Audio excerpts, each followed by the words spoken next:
To adjourn it.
Hello. Hello.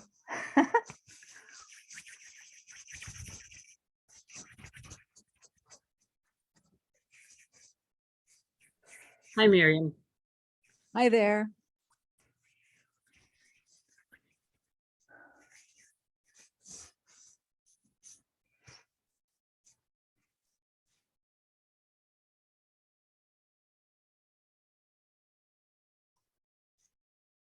Guess I should see what the agenda was. I don't have it. Oh.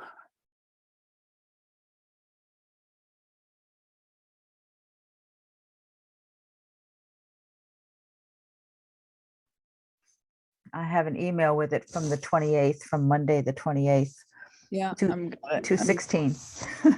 Got it. I got it. 216. I have to get to that point sometime in my emails just to be able to find something. To the time. Mm-hmm. Yep.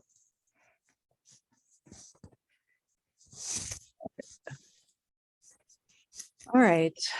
I think Henry's going to be here. He's in Texas and sounded like his plan was, let me make sure I'm letting people in. If there's anybody in the waiting room, there is. Hang on. Mary Lou, Joan, Mateo.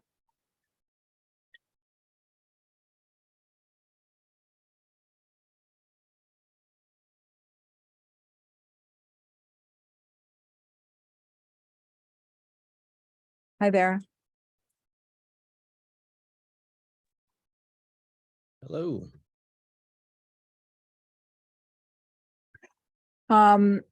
Henry's supposed to be here. He's not signed on. 1, 2, 3.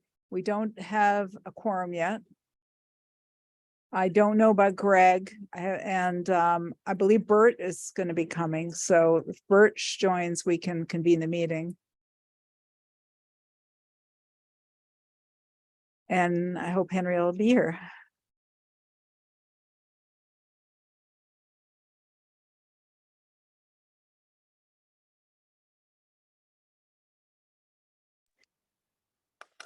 Hey, Miriam. Yep. Hi, I just gave Karen the phone numbers, Okay. so hopefully she'll be able to dial in, hopefully. Great. Thanks. Here's Henry.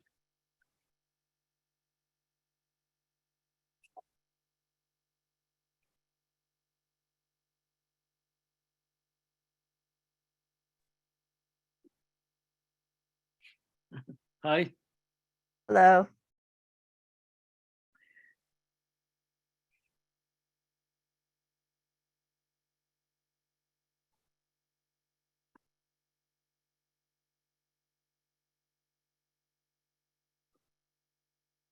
I guess we're waiting on Greg. I don't know if Greg's going to join us, Henry, because Okay. he was in Australia. I'm not sure he's back. Okay. Oh, wow. Looks like Wow. Karen just joined us. Yeah. Yeah, Hi, Hey, Karen. hi. Hi. You got my message there, Karen. Yes, I'm sorry I couldn't get you called back. I was having telephone numbers even to get a hold of the numbers. That's all right. Yeah, it's been last minute. I've been on the road. I'm in Houston, Texas at the moment. Oh. Lucky you. It's warm. It's warm down here. That's good.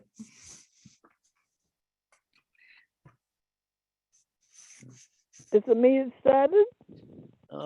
Let's see who we're waiting for. Bert Bert. is not here. So give it a couple seconds. We're 3 minutes into the hour, according to my clock. Henry, it's nice and warm and rainy here. Yeah. Oh, that's It's good. nice and warm beside my wood stove. Yeah. Got branches falling down all around my house. Are you? Yeah. You, yeah. It's a balmy winter, I expect. Huh? Hmm. Just saying hi to everybody. I'm here. Hey, Hi, Leslie. Leslie. Water off.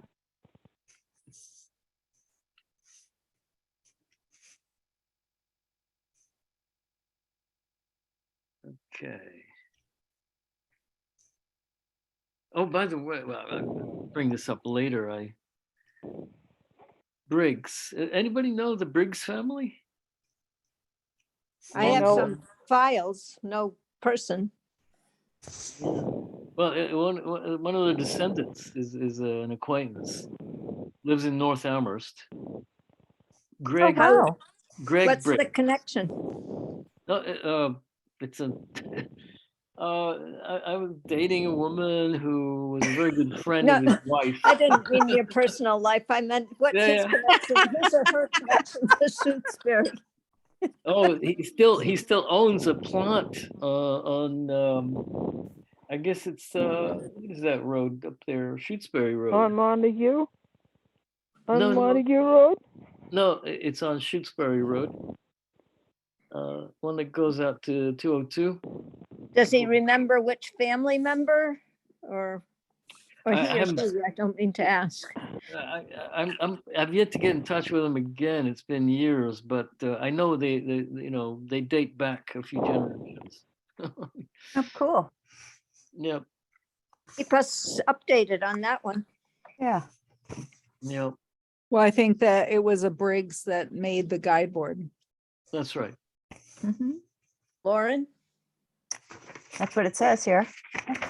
Yeah, maybe Greg has some insight into it. I don't know. So should we start the meeting? Yeah, why don't we? I left Greg. I left. Hold on a second. Bart. Bert. Bert. Yeah, yeah. So are you tracking people trying to get into the room? Yes. Okay. All right. Yeah, I left him a message. Would have been yesterday, day before yesterday. I don't know if they're home. They may not be around. Anyway, we have a quorum here. 2, 3. Yep. 1, 2, 3, 4. Yes. So let's get started then. Just look at the order of things. I guess we have the order of things. It starts with the approval of minutes. 8/10/22 and 10/12/22, both sets of minutes. I looked at them, they looked fine to me. Are there any thoughts on them? Well, for 8:10, let's see who we have here. What we need. Well, Karen's here, so we could approve them. Yeah.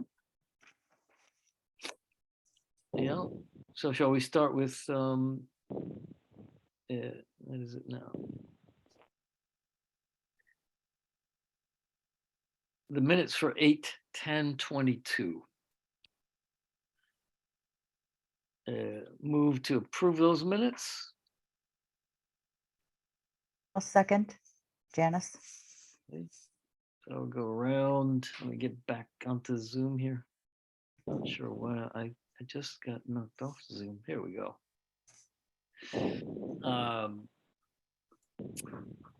All right, so we can start with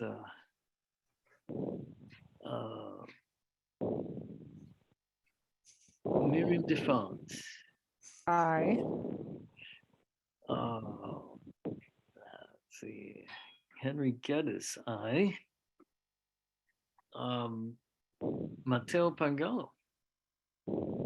I think I need to abstain because Yeah. I'm not technically a voting So you member. abstain on that then. Janice Stone, Aye. right, that makes And you got Karen. Karen. Yeah, but I didn't get the notes. She didn't get them, that's right. Ah, Then So- we probably should not Do approve you that. have a quorum now? No, No, we don't. no. Can you see me? Bert is here. Bert Yeah. wasn't a member. Were you No. a member then? No. nope. We'll have to wait till the next meeting. Okay. So turning to the next set of meetings, where are we? But I didn't, what did you say, Miriam? Yeah, no, we Said were, that we were reviewing some minutes, Bert, but you weren't appointed yet in August, so you Oh, couldn't okay. do those minutes. got so turning now to the October 12th meeting. Bert, were you there at that meeting? October Yes. 12th, yes. Yeah, yeah. Okay, so I have a question on that. I was actually at the meeting too, but I didn't talk. Mhm. I just listened in. So I'm not listed on there. Well, that's why thank you, Janice. Yeah. You need to talk. Greg only made one comment. All right. Thank you. Mhm. So any comments on that set of meetings, notes? You have to wait until next meeting? I guess, No, no, we No, got a we quorum. Well, it can't count me either, because I don't think I read the notes. and you weren't there for that one, Karen. So, but we have Henry, Miriam, Bert, and me. Yeah, four. Yep, Mattel was not a 4 out member of 8. yet. I was present, but I wasn't sworn in, so. Yeah. no. Got it. Okay. Move to approve those minutes then. Minutes for October 12th, 2022. Yep. Do I hear a second? Yep. Second? I'll Oh. second it. Who seconded? But- Bert should, because Karen, you weren't there, so I don't know if That's it would right. count. Okay, Bert would have to do it. yep. Yep, Okay. I second. Okay. Going around Second, then. please. Hello.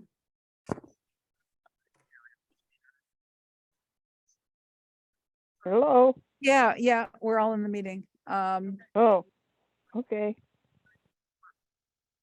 Quiet on my end. Here, could you try one more time? See, maybe just try one more time and then let's see how it works. What do you want me to do? Oh, Okay. you're okay, Karen. Miriam was talking to someone else trying to get into the meeting. Oh. That was Peter Ham. He's having trouble getting into the link, Oh, so. bummer. Mm. Okay, um, so if you- let's Yeah. Here, so just let's give me a vote. second so I can email him. Can we just pause the discussion so I can email him another link? Yeah. Yeah. I can't take, I can't take minutes and do that at the same time, so. Sure, Right. sure. Yeah. Just one observation, Miriam. Yeah, I just had a bit of trouble getting onto this meeting. I'm at a different IP address. But they asked for the all of the numbers, Oh, the ID number and there's another number as well. Let me just go back and Password. okay, so you've got it's the meeting ID number and the passcode. Those are two different numbers.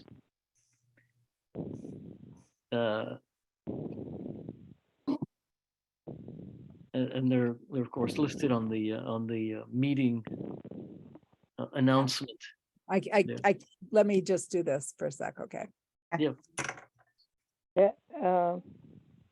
I have numbers in front of me if somebody needs them. Yep, I do too. I've got them right here if Miriam needs them.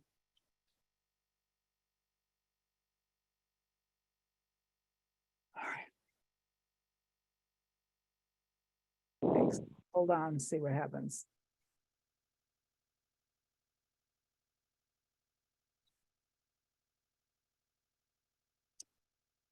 If he can't get on, I can put him on speakerphone.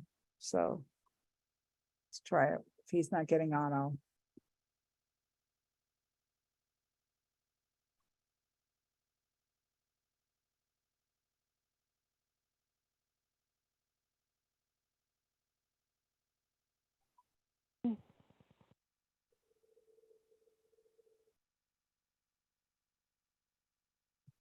Hi. Hi, Peter, you're not able to get on? No, it keeps coming up as invalid meeting ID. And that's what came up for Mary Lou as well.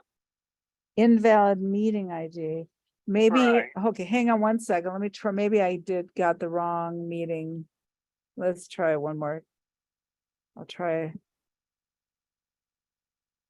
That's very annoying. I'm sorry. Hang on. No, Bert, sorry.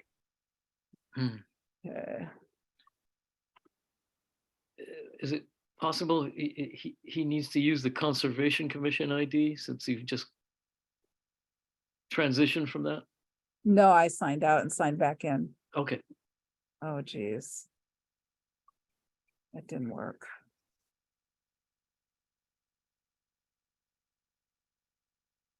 Has he tried going through the calendar page on the website? I mean, that's how I got in. It's just Yeah. Yeah, I can't, give me one, I can only do, all right. Peter, try what I just sent you.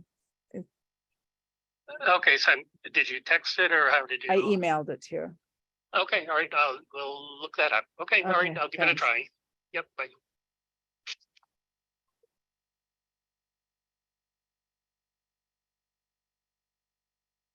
So many technical problems. All right. Where were we? Well, we're waiting for him to sign on so we can maybe move on to the guide board Yeah. discussion. Are And, there, Well, we want to welcome the new commissioners. I don't know if we did that already. Yeah, I don't think that Mateo was sworn in at the last meeting, so Yeah. welcome. I'm fully, Willkommen. Willkommen. Yeah. are there other items on the agenda besides the guide board or? Yeah, there are. There's a cemetery commission CPC proposal. I don't have that in front of me. Is there anybody here prepared to talk about that? Not really. either Walter or Susan, I assume. Yeah, we're both here. Yeah. Either one of us could. Do Walter, you wanna talk about that while we're waiting for this situation to get resolved? Sure, we can do that. Susan actually has been putting the application together and she's the one that contacted you, but basically, we're looking to do another project with, or furthering our project of restoring a lot of the old headstones in the West Cemetery. Last time we did this project, it was a while ago. And there was a lot more involved because we had to remove a whole bunch of, sick pine trees that were actually causing damage And then we started with some restoration of the stones. I think we did 16 historical headstones. And we're looking to try to continue that again. So we went to are getting an application for the Community Preservation Committee to do another round of that. Trying to keep it around $10,000 or so, not trying to do too much at one time. And honestly, the part of the reason for doing that is we want to stay below the level that we have to for having to go out to the formal bid process, because that adds a lot to it and a lot of time and effort, and don't always get the people then that you would like to have do the work. We have good rapport with the person that did the last work. She's local, she does very good. She's helped us out on a lot of other things. So in along with that application, or even we're just working on the determination of eligibility, they're asking if there's other funding sources to the project. And as it is, restoring historical headstones, the obvious, group to ask if they were interested in funding, and if not, at least supporting with a letter, the project would be you guys, the historical committee. So I think Susan asked for if you could chip in, was it 1,000 or 500? Yes, it was 1,000. 1,000. Just something to try to offset the CPC money, make everything go a little bit further. Not knowing what the average thing to ask for would be on this. But if you guys had the money and felt comfortable with it, we'd certainly appreciate that. If you feel that that's too much of an ask because you're doing other projects, if you have a lesser amount that you could, send towards this project, we'd appreciate it. And at the very least, if nothing more, at least a letter of support. So it's getting support from not just us, but other committees.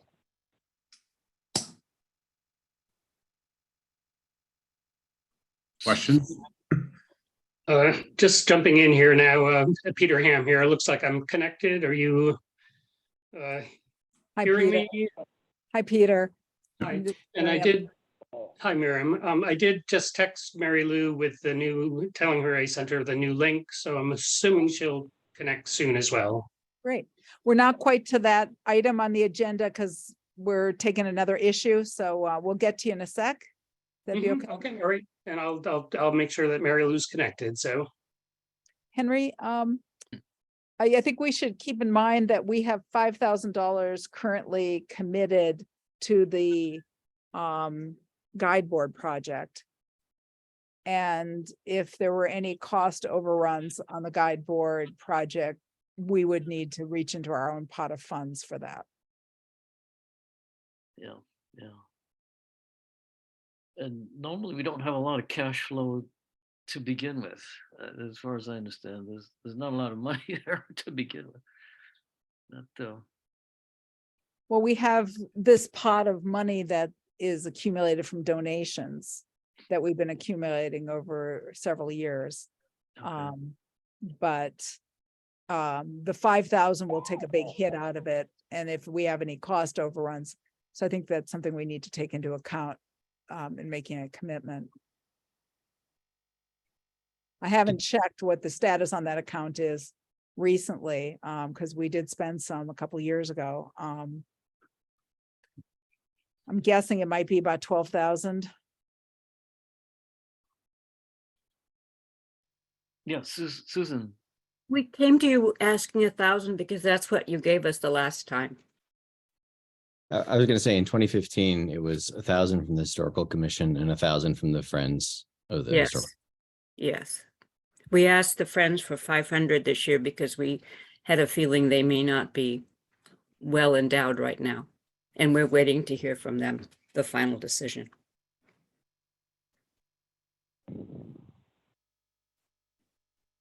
So. And what is this for?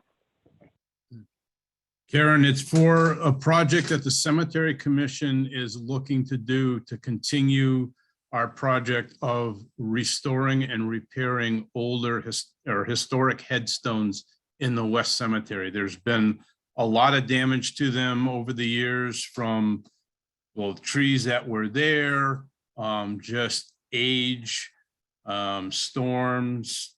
You know, there's been some physical damage done by people. Some of them are very large, you know, obelisk headstones. A lot of the ones that we did at first were these larger stones because they pose a danger to people if they were having to fall over.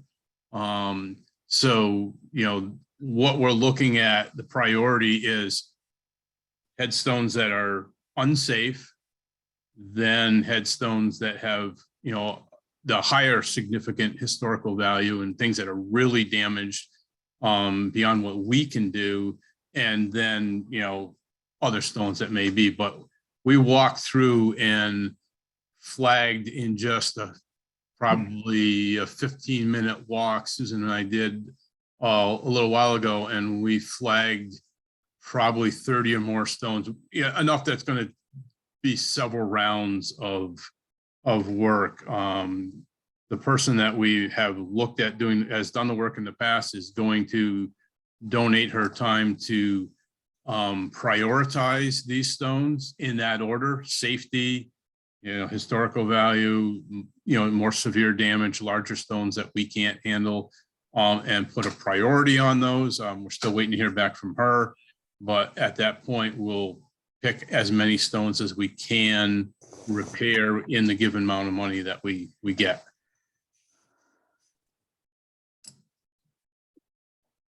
Yeah, I know Janice has been, Janice, weren't you involved in this Yeah. operation as well? Yes, she was involved in the last one. Yep. Yep. Yeah, we had gotten some money from Shrab as well to go towards it. Yeah. So, Miriam, should we be looking at the account to see what's possible then? Well, I mean, I think, you know, I'm pretty certain we have about 12,000. Oh, okay. But Henry, what I'm saying is we already have some commitments for those funds. Yeah. So we can't, and, you know, there's always the risk that the guide board might, you know, I that's just my concern is that we've taken on a big project that we're funding for this year, which is going to be taking a big chunk out of our savings. The guide board portion is 5,000, right? Who's asking that? Yes. 5,000 guide board. And if there's a cost overrun, we would need to contribute more than that. That was. Well, could we do maybe 500 to put towards the gravestone work? Yeah, I mean, I definitely think this is a great project and I absolutely would like to support it.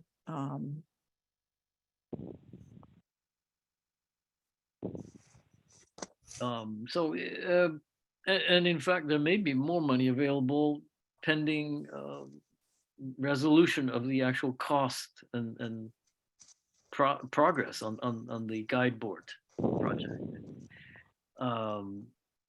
Is this a time sensitive thing? Well, the application that we have to put in for the determination of eligibility is due, I believe, December 5th or 7th. 5th, I think. Oh, okay.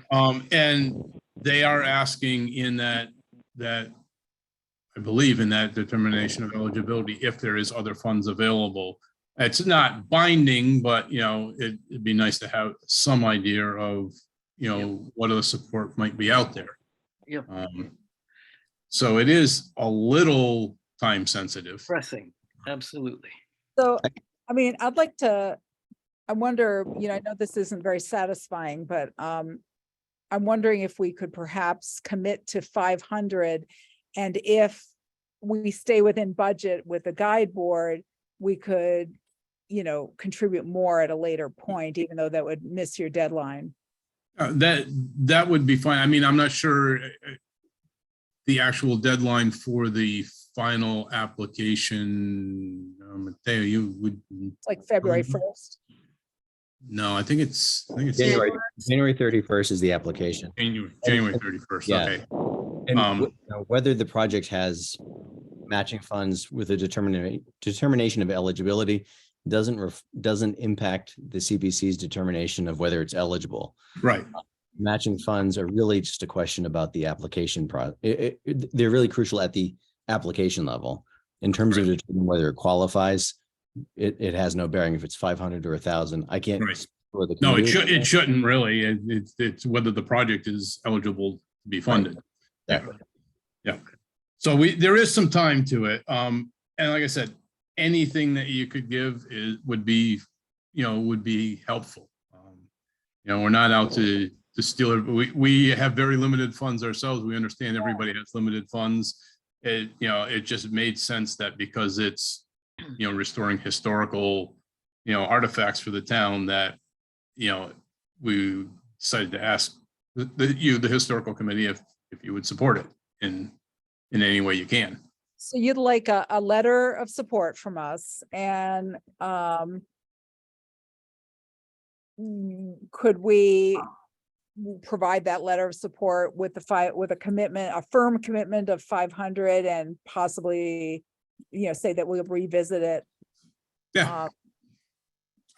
I would be more than acceptable with that, Susan. Yep. Yes, She's giving indeed. thumbs up too. I mean, and like I said, anything we can do to helps get the project. And if we can, as much as we can get done, each time we do this, the better it is. We've got the whole process down now. The first time there was a lot of things that went wrong with going into the bid process, because it was a multi-part project, and there was delays on all ends of it, and one part couldn't be done till the other one. But now we've got that part down. We're keeping it basically simple, just repairing the headstones. So yeah, anything we can get would be great. The letter of support, it goes a long way with the application, and the commitment to funds, even at the $500 level, is great. We greatly appreciate that. I would say that letter of application at the determination of eligibility stage is actually the most important thing. Having the statement of saying at least $500 is great, but having the historical commission's endorsement on the project will go an extremely long way. And in terms of fundraising to make up the difference, I mean, the guide board is a charismatic project. I can imagine people in town wanting to give, particularly in support of that. And that might, again, then free up historical commission funds, like Miriam said, in the future for more for the cemetery project. We can't actively fundraise for it. Right. No, but the friend's good. Right. Right. Yeah, we have a couple hands before we do any motions here. I take it we want to have a motion to do this. Yes. Yeah, let me make a motion, just so we get it on the floor, okay? Okay. I'd like to move that the commission authorized me to draft a letter to the cemetery commission in support of the restoration project, committing to $500 in support of it.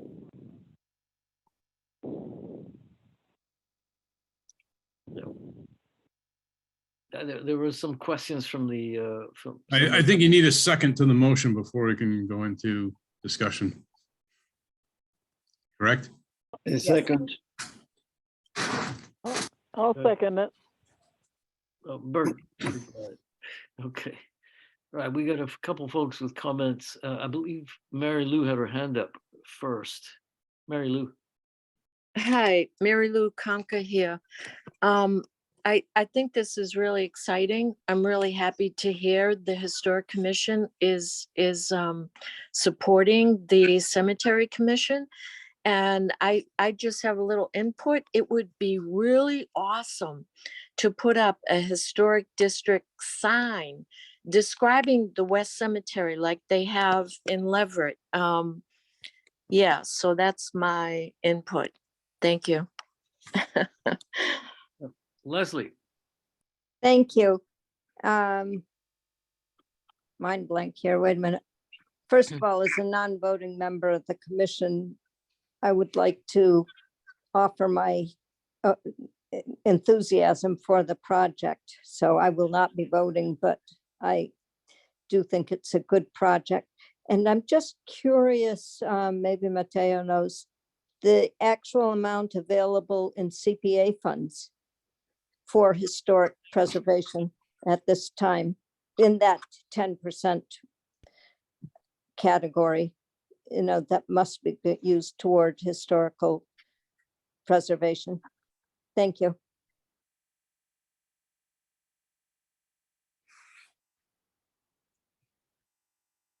Was there a Sorry. question to Matteo? I'm digging through my Oh, okay. Yeah. files here. Thank you.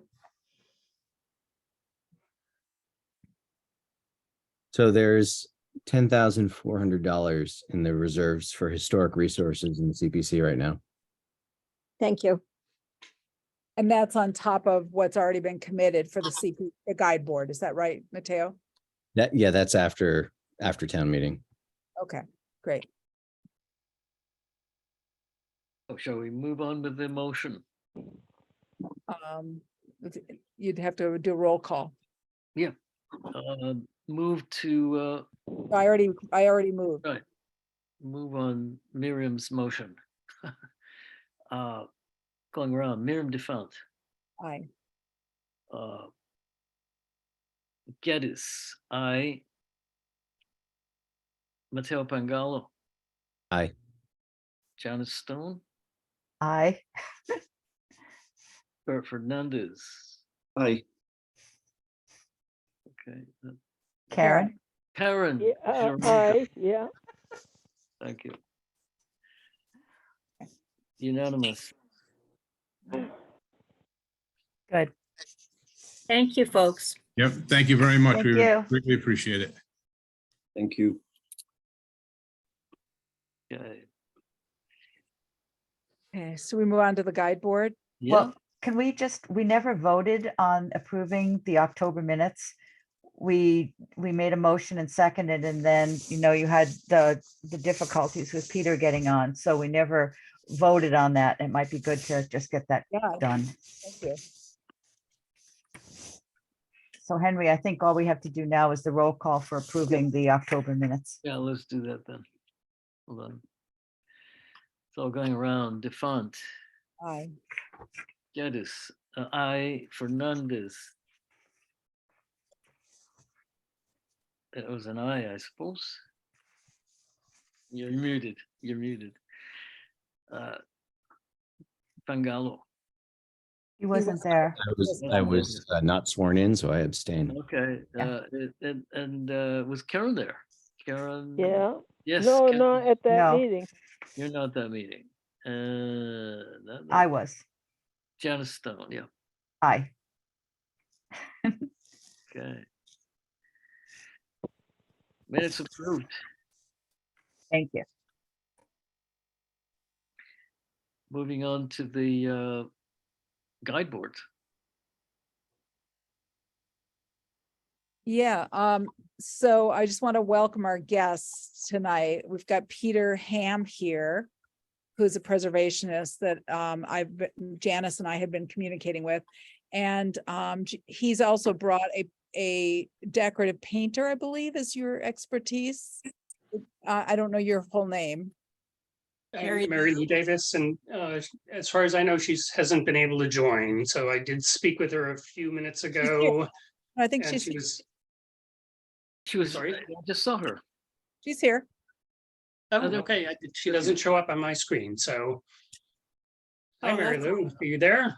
Oh, yes, you are. Hi. Okay. You made it, so that's great. So my thought had been that we would get to meet you and you could tell us a little bit about your background. And then we could have some discussion about developing the scope of work with, some input from you, because there's some decision points we have to make about what we want done with the guide board. And I think we'd like your thoughts about it and have the commission weigh in as well. And so Thank you. It's kind of a unique project, and I don't think there are many people that can claim expertise restoring historic signboards of this sort. So it's in some ways a unique thing. And that's mainly why I brought Mary Lou in as part of the equation, because of her skills beyond mine and preservation and specifically in decorative painting. Having said that, I've been doing restoration work for 35 years now, restoring many historic buildings, Emily Dickinson's house, Herman Melville's house, Gore Place in Waltham, a bunch of private residences. So I've been doing this for a while, and the things required for the signboard aren't unusual. But having said that, as I said previously, it is kind of a unique project in many regards. Thank you. And Mary Lou, you're a decorative painter. No, not really. I mean, that's not certainly how I bill myself. I'm a conservator first, which simply means that I work on historic objects, whether they're surfaces or objects like the signboard. And so I'm always led by the code of ethics that conservators live by, which is to do no harm, essentially. It's much like the medical field. And I took a lot of interest in what Peter sent me, because I think what you have and what you are working hard to restore or preserve, I should say, is just remarkable. And there's so many points related to history and culture and social, everything. It just encompasses everything. It's all about how we find our way on the road. And it's just wonderful. I will tell you that from what I read and saw, my personal feeling about it, again, as a conservator, is that to achieve the goals that you want to achieve, which I applaud, of course, I think the piece as it is needs to be retired and brought inside.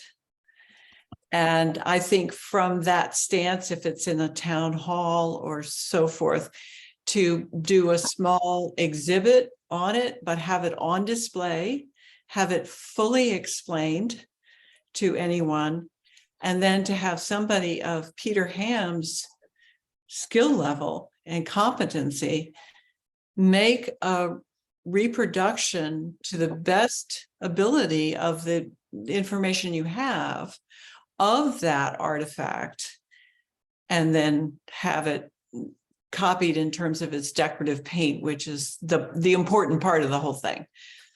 Not the decorative paint itself, but the meaning of the whole thing. I think that you will be served for your own local community the best by saving this precious artifact that is indeed deteriorating. And there's only so much that can be done. I mean, nothing's going to stop it from deteriorating. To fossilize it right as it is, I think is probably your best way to preserve it. But then to have a replica that's done very well in every way and sitting outside gives all of those other people who are driving by something to look at and think about.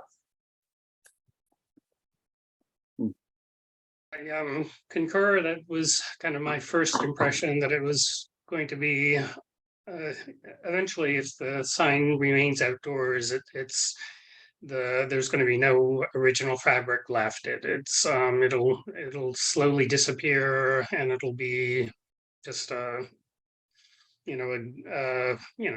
repair on repair, and very little of the original remaining. So So I'm thinking in total agreement with Mary Lou on that aspect of the project. And having said that, it would be, I think, quite possible to do a replica that was very faithful to the original, and to the extent that it would also replicate patina and the feel of an antique signboard.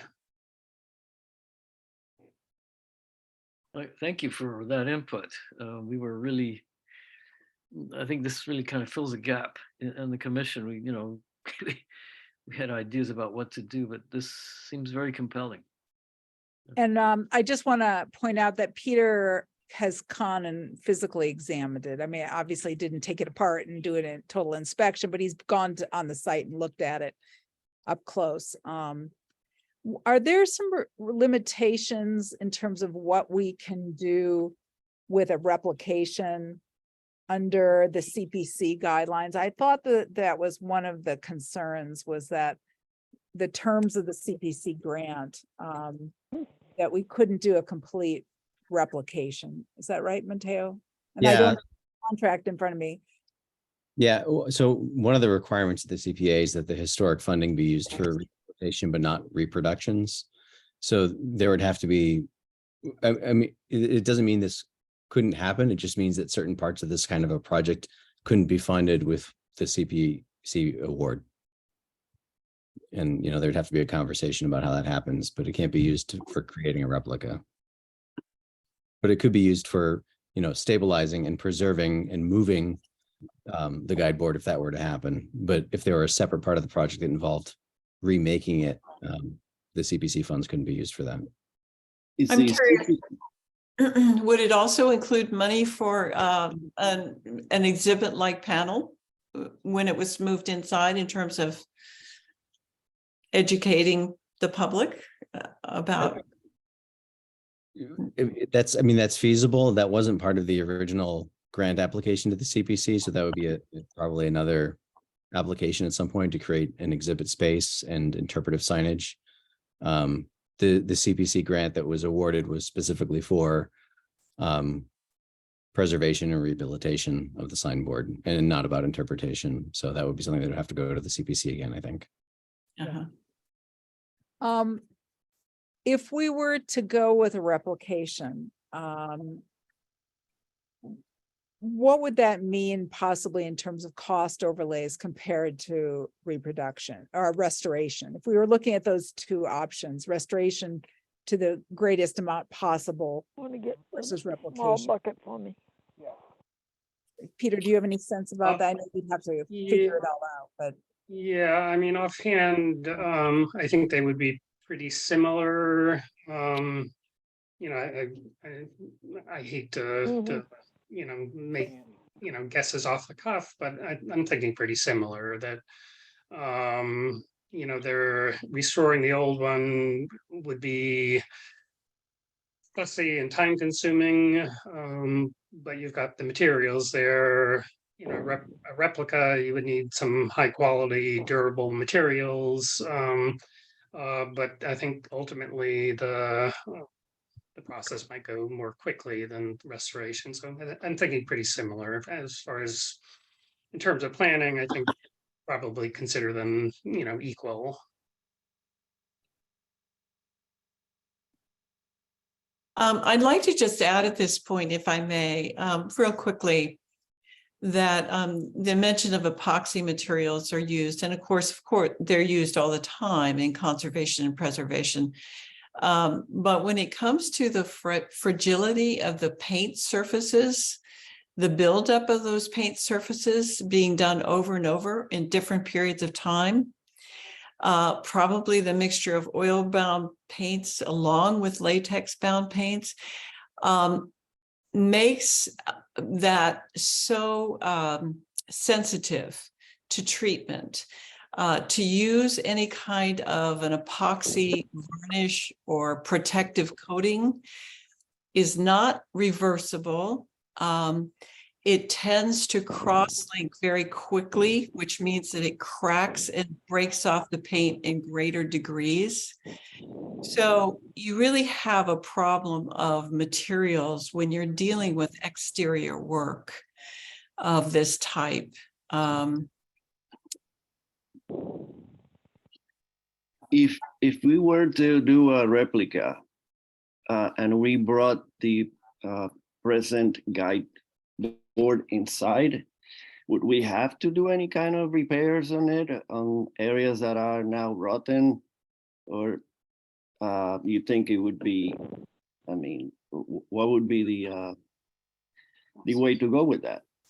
Well, you would need, the only thing that you would need to do is to make sure that it wasn't infested with insects that obviously would have been harming it and would continue to harm it. But other than that, no, you would not need to do anything. I But wouldn't have to do something about the rot that's there now? no, I mean, Peter, please tell me if you disagree with this, but my feeling is no, as long as the insects are not alive and doing their work in destruction, to bring it inside where you have a relatively stable climate and no moisture, and it's nobody bothers it, it should be fine. Yeah, that's correct. It's any rot that that is happening now, when it's dry and in a stable environment, it'll pretty much stop. So, and good point about the insects. That's yeah, if they're there now, they're not going to go anywhere. One thing that just with the peeling paint, if it's there's probably lead paint on there. I wouldn't want school children around it. I'd want it, in a, kind of not so that public couldn't touch it but that's, I think, a very doable and not a major obstacle. Can I ask a question? Sure.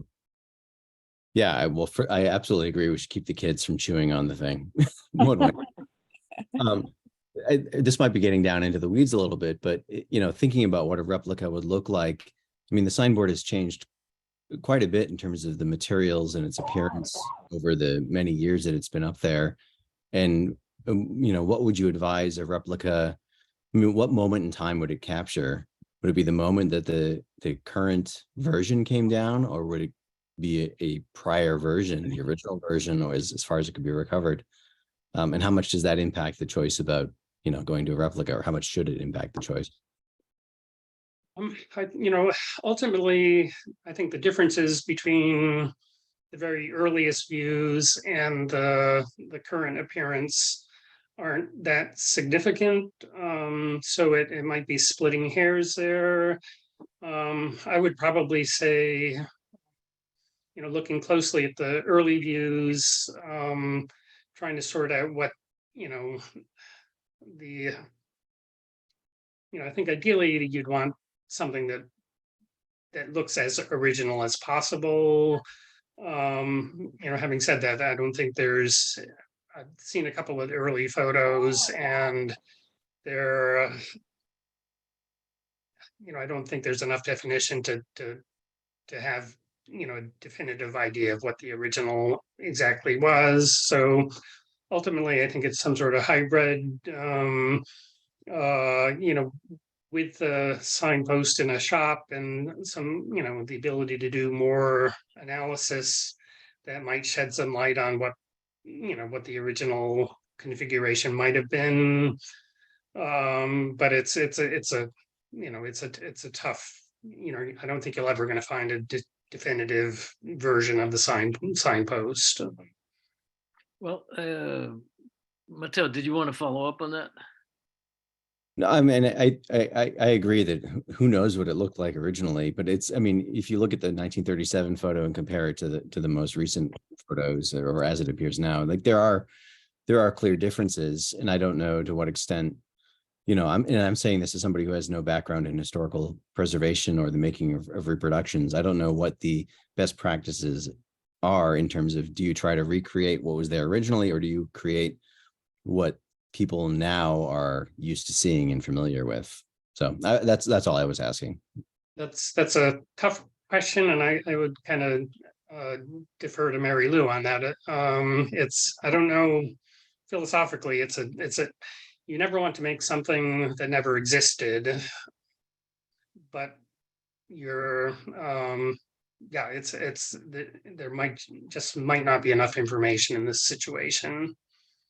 Yeah, there's a cupola on it now, which does not show up in the pictures from the early 19th century. And there's a kind of a cedar shingle kind of shoulder roofing material around the cupola, which I believe is, was present in some pictures in the 1960s, late 1960s. And we don't know when that was introduced, when the cupola was built on it. So, Yeah, maybe 50 years ago. that's kind of exactly what I was looking at, because I'm thinking I can imagine there are people in town who, if you put a replica up that didn't have the cupola, there are They people who will would not say, like it. what is that? They will be on. Yeah, I think that. You could say that's probably more close to what it was designed to look like. Right. I think, this is where I've been struggling with it, and why I wanted more input from folks like Peter and Mary Lou. Yes, the picture, the image of it now with the cupola and the cedar shakes is the image that people are identified with. And if we remove those things, people would probably think we did a crappy job, even if it was more authentic. From just a preservation perspective, looking into the future, I worry that that configuration is just going to be hard to protect, because there's so many seams and points for water infiltration. It's not really a watertight structure on the top. It's not really sheltered, in my opinion. So could I just recommend in this particular moment of what your discussion is about, that if you have paints analysis done of this piece by a very good person who knows how to do that and read those the data well, you will be able to find out a lot of information about that structure. It's not just paint color or the color it was, it's far more than that. It's paint dating, it's wood type. I mean, it goes into great depth in terms of identifying for you all what part might be 1937 and what part might be 1837. And I think from there, you can learn a lot about how to structure that replication. I wonder, earlier I was mentioning that I know a Greg Briggs, who I believe is related to Lauren Briggs, who initially put this thing up. He may have more information on it as well, that we're not aware of. I could get in touch with him and also bring That's a good idea, and any sort of replica, I think, would be based on a lot of research and analysis of the original historical research. There might very well be more photographs out there in your idea of contacting the descendant of the builder. All good, good things. And again, a replica would be, based on research, probably not based on a single photograph. yeah, I think the replica in some ways should try to kind of preserve the point, and maybe not to the point of showing all the holes and rot, but to preserve in essence what it looks like now, and generally with maybe improvements. Yeah, I think that would be desirable. And you're right that if it's squeaky clean and obviously new, I don't think that would be desirable. Durable materials and quality construction are important, but recreating the patina would be, I think, an essential part as well. Peter, if they were to do a replica or even a restoration, what would you recommend for how to treat the top of the structure? Well, the materials that are there now, wood shingles, and I'm not sure if I think the top part of it is lead, or a lead coated material. It's not a bad system, and there are materials that were available in 1830. Lead tends to preserve wood shingles, so the combination isn't a bad one. If it's done properly with the right type of shingles, then it would be durable for quite some time. Folks are doing wood roofs now that are lasting 50 years. So it's and they can be durable when done properly. Another material would be slate that would be appropriate to that time period. Probably a little less likely that it was used at that time for the signboard, but that might be an acceptable option. But the shape of it in and of itself isn't, it can be watertight with that shape. That's not an Okay. issue. It's just a matter of the construction. And you were suggesting a kind of a enlarging the overhang a little bit, the drip edge.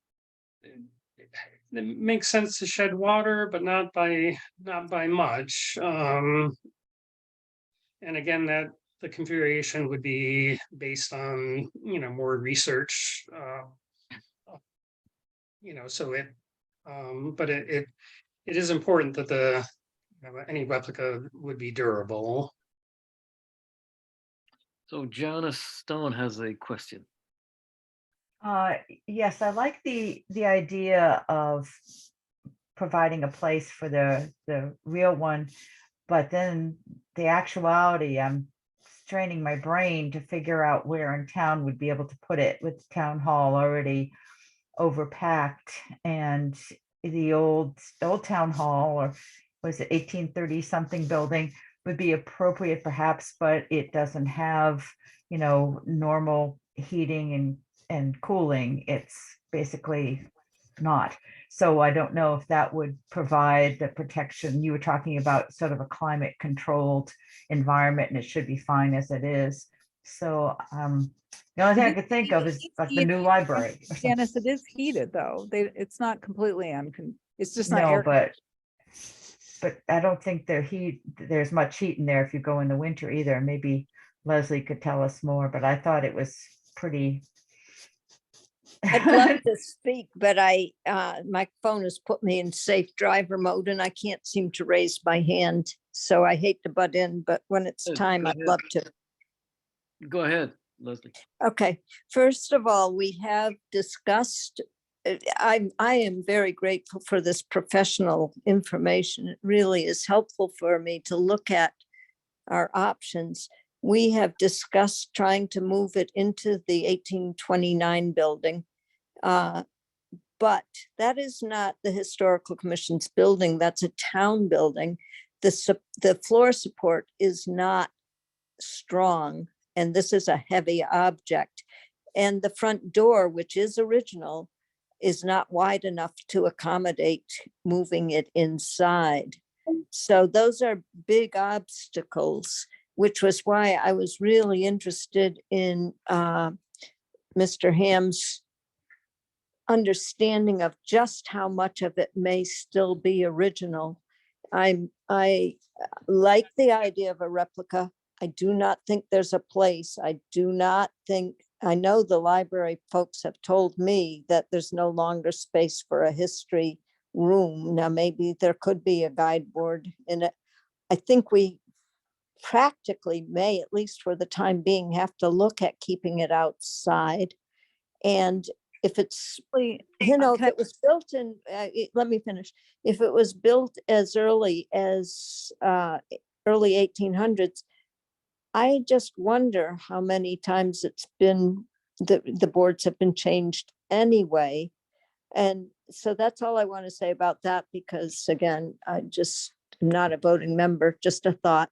The other thing that I was excited about when he mentioned slate, our 1829 original town hall did have a slate roof that was, well, not the original, I'm sorry. It originally had wood shakes.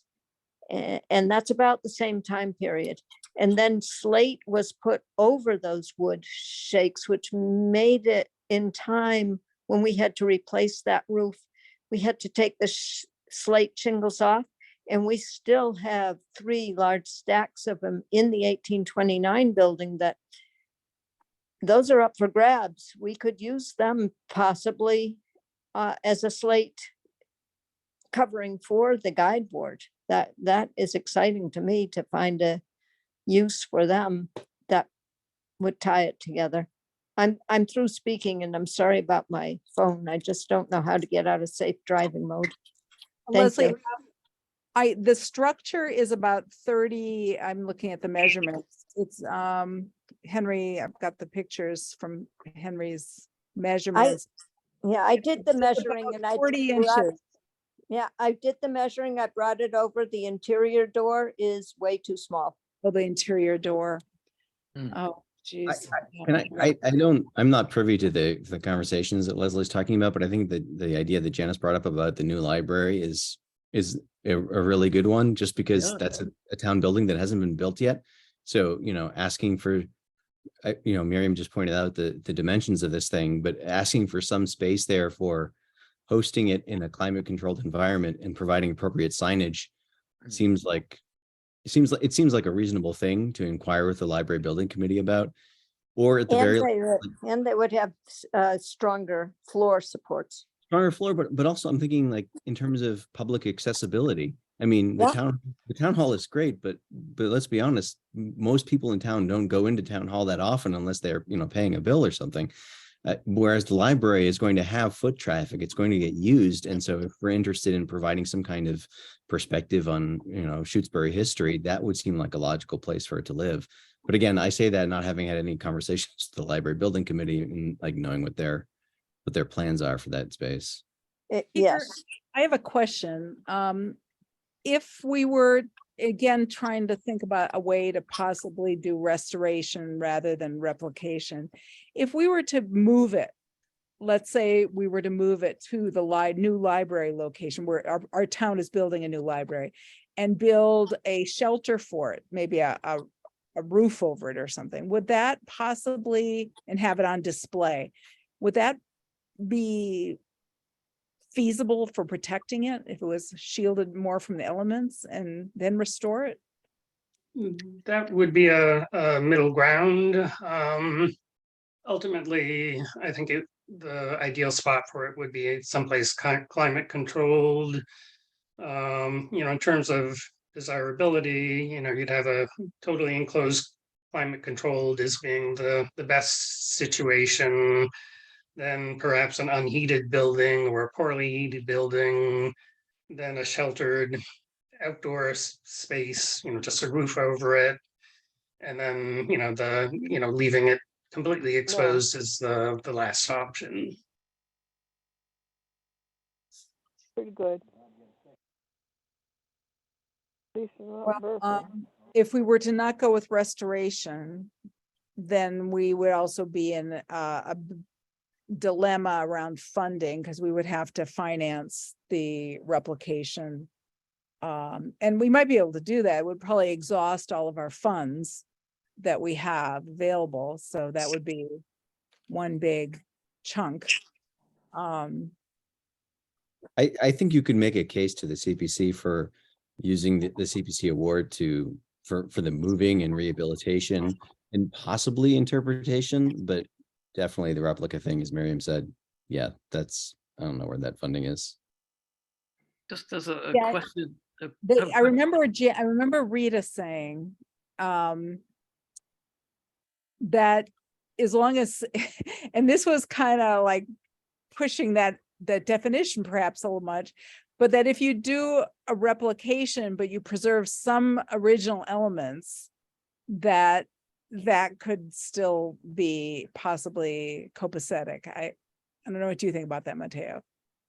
I mean, you're getting into a ship of Theseus argument, right? Like Yeah. at what point is it no longer the actual thing itself? Right. Yeah. And the Yeah. the CPA law itself is pretty vague about that. I mean, it uses those broad terms about, preservation and rehabilitation and, what it, I don't know. I'd have to defer to the CPC's judgment on at what point you kind of cross the line into what is a replica and what is stabilizing and preserving, rehabilitating. And also, what is a replica of it? What a part of it is a replica right now? Well, yeah, and I mean that's the ship of Theseus unknown, right? Like for the purposes of the CPC's judgment, we have to assume that what we are, when I say we, I'm wearing my CPC hat here, but what we're funding with that money is not going to be replacing with a modern version any part of the original, because we don't know what part of the original is. I think it would be hard to make an argument, for example, that you could use CPC funding to remove the cupola of it and say, like, we're taking it back to its original version. That might be a hard argument to make. I don't know. Well, it I'm seems to not me- I'm not an expert in historic reproduction either. So I think that, speaking for myself, I would defer to the judgment of a professional like Mary Lou or Peter. Well, some restoration work is always replacing materials. Like if you're, Yeah, inevitably, right? Yeah, You the have to whole be- idea of using epoxy, right?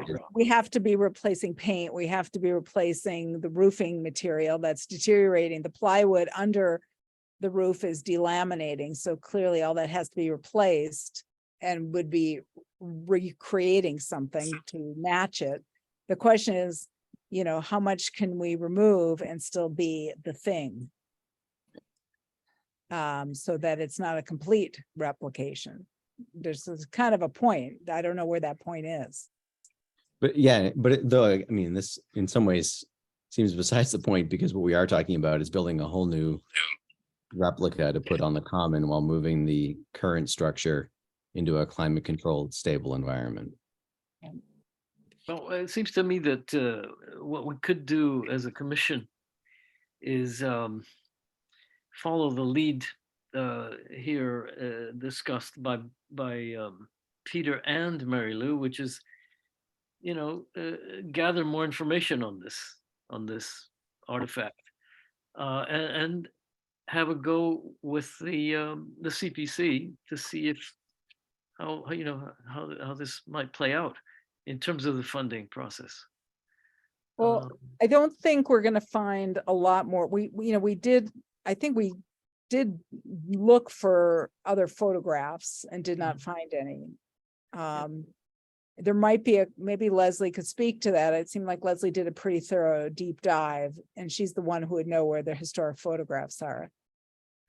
As far as what the historical commission has, you've got everything, you've seen everything. Right. It's possible that some people have stuff out there, but our town isn't made up as fully of old timers as other towns. My sense is most of the old timers have given us what we've been given by most of our old timers, everything that's out there. I'd like to think that Henry's contact might have something. It'd be wonderful. I'd be happy to Physical look in. analysis would also, sorry. No, go ahead. A physical analysis and paint analysis would also give us a good bit of information as well. So that How much might that cost? Can you give us any general idea? it's nothing's inexpensive. In large part, it depends on how many samples. I wouldn't want to make a guess at that.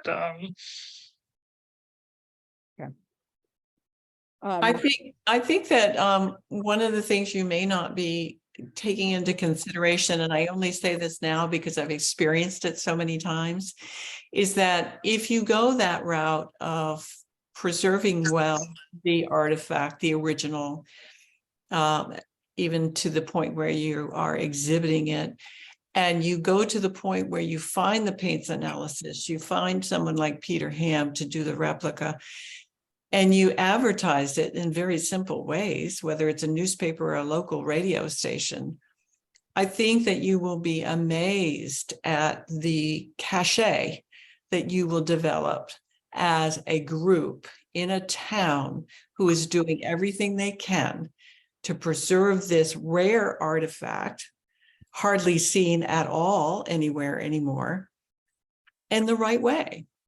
And I think people tend to open their wallets when they know this kind of leadership is going on in terms of preservation. I also wanted to mention to you all that if the piece needs to be held within a space that is not heated, but it's simply protected from rain and snow and ice, that's fine. You don't want to take a piece like that and put it into a 68-degree environment. So there are stages in terms of this climate control situation. You don't want to take it from where it's been to a climate control without acclimating it first to that abrupt change in temperature and moisture. The other thing I want to mention is that the Library of Congress is an incredible resource. And with something like this guidepost that is so unusual, it's free. All you need to do is contact the Library of Congress and say, look, this is what we're researching. We want to know what the evidence is of other signposts that were made in this period, in this location. What did they look like? And somebody is assigned to you, they get back to you with this incredible research, and you don't have to spend a dime or any of your time on doing it. So Well, that's fun. That's a good- Wow, sounds cool. I will do that. That's- Great idea. I'll say about the paint analysis that one part of the CPC award was assessment of structure, which I would interpret to mean that kind of work. I mean, obviously you don't want to spend all of that money on that, but I could see making a case for analyzing the paint and paying for it partially, at least out of that. How much was the CPC award? 10,000. Mhm.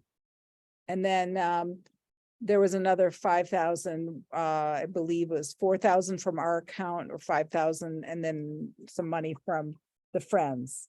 I can't remember what the breakdown was. Yeah, the grant agreement just says 5,000 from the Shutesbury Historical Commission, and then Friends says to be determined, community donations to be determined.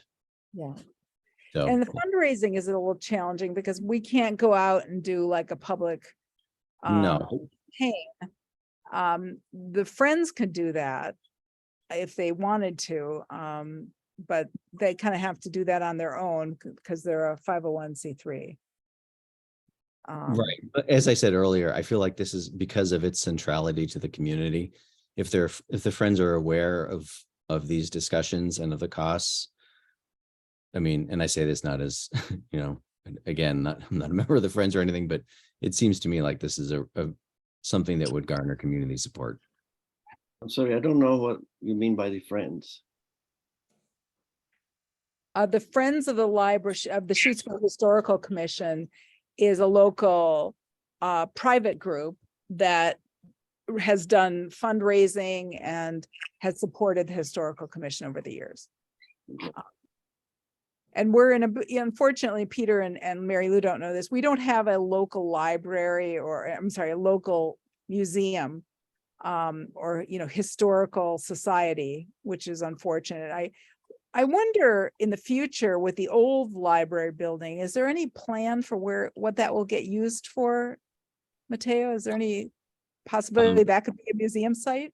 So when I have asked that question, I've been severely reprimanded. Oh, why? Just because, you know, because it's still the library and we don't have the new library. Okay. But I actually thought exactly the same thing, Miriam. Like it is, the old library building is an historic building. Obviously, it has its issues. Otherwise, we wouldn't be talking about a new library, but it's in a central location. It's an historic building. It's got a great history to it.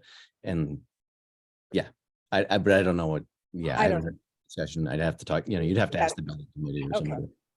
That's down the road. It's a ways, but it would be a wonderful thing. Okay, so maybe we need to wrap up this discussion with figuring out some things that we need to do. We have, by the way, found there is another guide board in a nearby town in New Salem that we have photographs of. That's very similar in shape and size and the period. And that's the only other one of that particular type that we know that exists locally in this area. But it's kind of cool that they may have been built by the same person, or probably people had awareness of one of them when they built the other one. Henry certainly can reach out to this person, Briggs. I'm happy to reach out to the Library of Congress and see if they can give us any info. Maybe I could reach out to Mass Historical as well.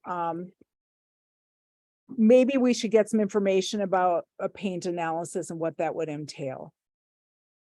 Well, I can recommend to you a person who I've been a colleague of for many years, and she's excellent. She also did the work on the Emily Dickinson house, and her name is Susan Buck. And I'm happy to send Peter her contact info so he can pass it along to you. Okay, Thank you. that is great. Is there any benefit, Peter, to removing the structure right now and having you do an inspection of it, like in your workshop? Is there any information that would? Well, that, I mean, that's the cost in removing it, transporting it, and ultimately putting it back. That might be unnecessary. You know, paint analysis samples could be taken, you know, where it stands. It's conceivable I could spend a little more time there. Well, it's going to be difficult to get a lot of information without physically dismantling portions of it or seeing the inside of the structure. So offhand, I would say at this point, you know, probably don't remove it. It's unfortunate he couldn't be here tonight, but I had mentioned the meeting tonight to Bob Groves, who's a local restoration person who had done some repair work on it about 14 years ago. So the last time it was painted was about 14 years ago. Okay. He probably will know what kind of paint he used. I think he probably used lead. I don't know if he used lead paint, but he used oil-based paint for sure. Okay. You know, at some point, if I could, you know, if he's willing to help and I could, you know, just have a conversation with him, that might be useful as far as getting a little more information. Was the signpost removed at that point, or was it painted? Yeah, he removed it and took it to his Uh-huh. workshop. He replaced the baseboards, the floorboard of it, or the foundation of it was replaced with like heartwood pine, and he replaced the lead flashing and the shingles. Okay. And then just sort of touched up paint, but just painted over the black lettering, which is, he didn't sand it down or remove it. He just touched up on top of the existing paint.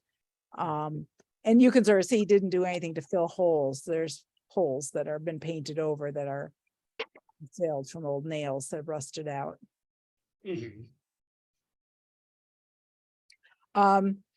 So should we just table this for our next meeting, and we can get back to Peter and Mary Lou once we get a little more information?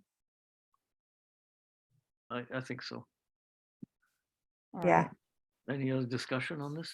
And maybe we can reach out to CPC and maybe get a little bit more guidance about how far is too far. Yeah, I would encourage that. Our next meeting is the determinations of eligibility meeting, but right now it looks like a light agenda. So, Okay. When is that? When is that, Mateo? When is that? Yeah, December 15th. Henry, you should know that. yeah, I know. I know. December 15th is the next meeting. Could we get this on the agenda then for that? Yeah, I can certainly add it on there. Okay, great. Yeah, I've been scrambling, folks. I am running out of power.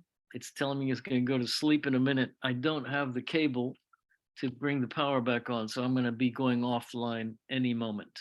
Okay. Um, Well, do we have any more items that we need to really address tonight?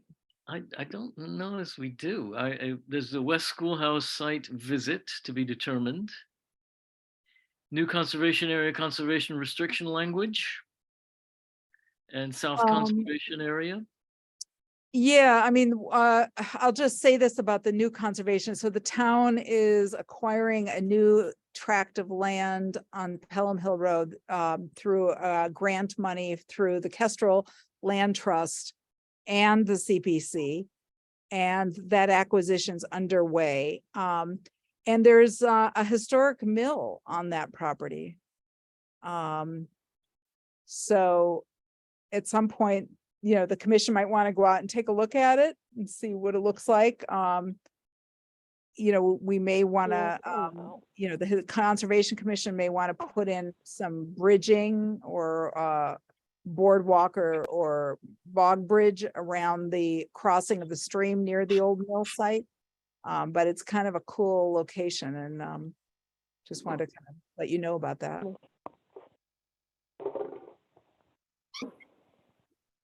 Good. So, any other topic of discussion tonight? We need to pick a date for our next meeting. There you go. Usually a month away. Put us into late December, which is unlikely, so early January.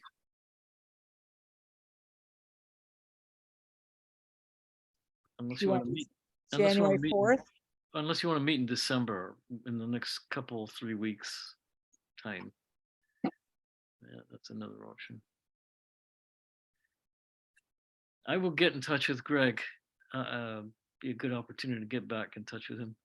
Well, okay. what he's got So now. do we want to do January 4th? That's fine with me. Yeah, let's do that. And then if we need something sooner, we can deal with it.